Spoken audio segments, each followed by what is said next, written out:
আসসালামু আলাইকুম। কেমন আছেন আপনারা? আশা করি অনেক ভালো। আজকের ক্লাসে আমরা pronunciation এর ২ টা নিয়ম দেখব। আমাদের ১ম নিয়মটা হচ্ছে P প্লাস S।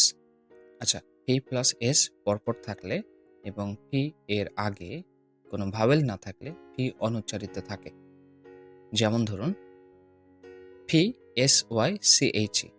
P টা অনুচ্চারিত হবে, সুতরাং উচ্চারণটা হবে সাইকি, সাইকি, সাইকি। পরের উদাহরণটা দেখি। এটার উচ্চারণ হবে সাই কৌ, সাই কৌ। এখানে ও আছে, ও থাকলে উচ্চারণটা হয় ঔ, ঔ। এজন্য উচ্চারণটা হবে সাই কৌ, সাই কৌ। আচ্ছা, তারপরেটা দেখি।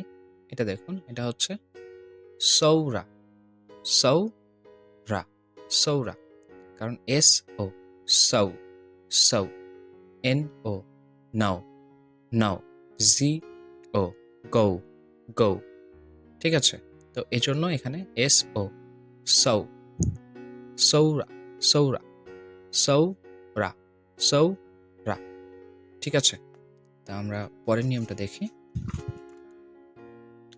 শব্দস্থিত অর্থাৎ শব্দের মাঝে যদি ও ই একসাথে থাকে তাহলে এর উচ্চারণ হবে ই, দীর্ঘ ই, দীর্ঘ ই।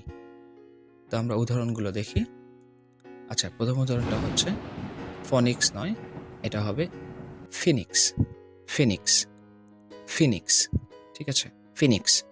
কারণ PHOENIX। তাহলে এখানে ওর উচ্চারণটা বাদ যাবে, কারণ ও ই একসাথে থাকলে দীর্ঘ ই উচ্চারণ হয়। এজন্য এখানে হবে ফিনিক্স, ফিনিক্স, ফিনিক্স। পরের উদাহরণটা দেখি। পরের উদাহরণটা হচ্ছে আ মি বা, আমিবা, আমিবা। অর্থাৎ এখানে এম এর পরে ও ই, তাহলে ও ই থাকলে দীর্ঘ ই হবে। এজন্য এটার উচ্চারণ হবে আ মিবা, আমিবা, আমিবা, আমিবা। আশা করি এগুলো ফলো করবেন। তো আজকে আমাদের আলোচনা এই পর্যন্তই। ধন্যবাদ সবাইকে। আসসালামু আলাইকুম।